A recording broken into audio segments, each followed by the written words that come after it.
Yun, oh. Good morning mga boss, mga idol. Ayan, for today's video, andito ako ngayon sa ating grapes. Ayan, ito yung bicolor grapes natin. Ayan. Ayan, oh. May dalawang vines yan. Ayan, ito.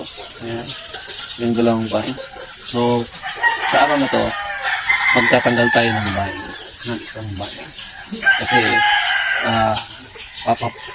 ibig sabihin, yung dapat matirang vine, mag-focus sa pag-grow papunta sa taas. Yun ang advice sa atin ni Sir Edwin.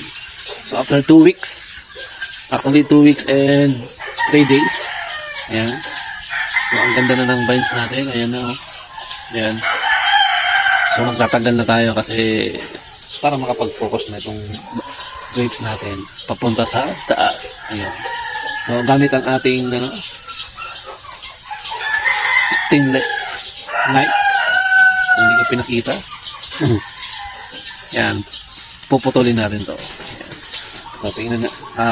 Samahan niyo ako. Yan. Let's go! So, yan na nga. Andito na tayo. Ito na yung ating vine. Yan. Sinukat ko to ng kamay ko. Yan. Ulitin natin para makita niyo. So, pag sinukat ko to, 1, 2, 3. So, 3 dangkal itong nasa, ito 3 dangkal. So, ito naman, itong isa, ayan. Pag sinukat mo to from, ito sa pinaka-bottom, 1, 2, 3, 4. Ibig sabihin, mas mahaba to. Ayan. So, ibig sabihin, mga lodi, ito yung pinaka-dominant na vine. So, ibig sabihin, alam na, ito yung ititira natin na vine. So, ito yung pinakamahaba. Ititira natin to, ito ang tatanggalin natin. So, gamit ang ating, ang ating matalim na vine, na kutsilyo. So, putulin na natin to dito sa ilalim. So, yan, putulin na natin to.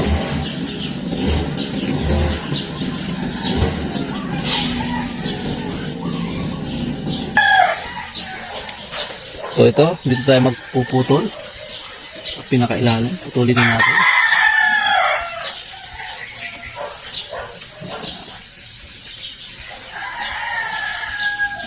So magtitira ako dito ng isa para in case na magkaroon ng problema, mayroong lalabasan ng Kala ko ba matalim to?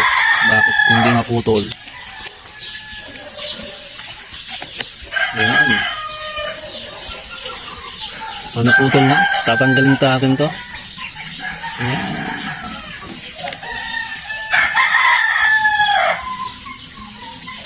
Ayan. So naputol na natin mga lodi. So ngayon naman, ito, ipapalit natin ito pataas.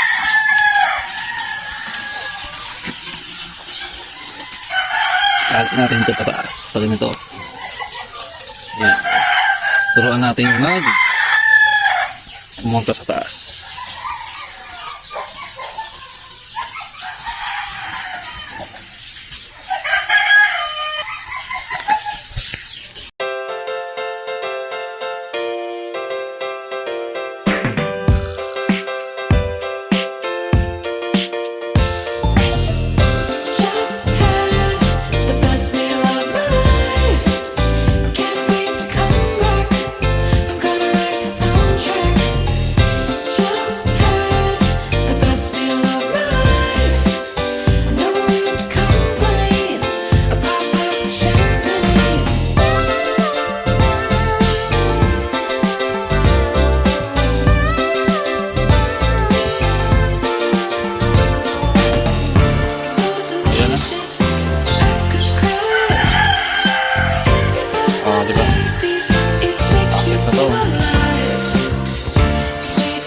Ayan mga lods, turuan natin.